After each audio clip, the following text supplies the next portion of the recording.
Welcome. In front of me is a OPPO A57s, and today I will show you how you can capture a screenshot on this phone.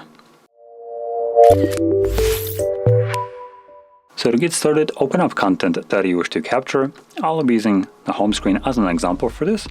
So once your content is open and visible, as it is for me, you want to hold the power key and volume down at the same time. As you can see, it shows you with this little pop-up right here. It has a scroll option and a share option. Though scroll option is not accessible in here. It will be accessible in places where you can scroll up or and down. Now, once the actual little pop-up right here disappears, you can then locate your screenshot under the Photos application. And let me just kind of go back. So you have right now the Photos tab where you'll find all your media, photos, videos, and all that stuff. But you can also quickly locate it later on under Albums and Screenshots.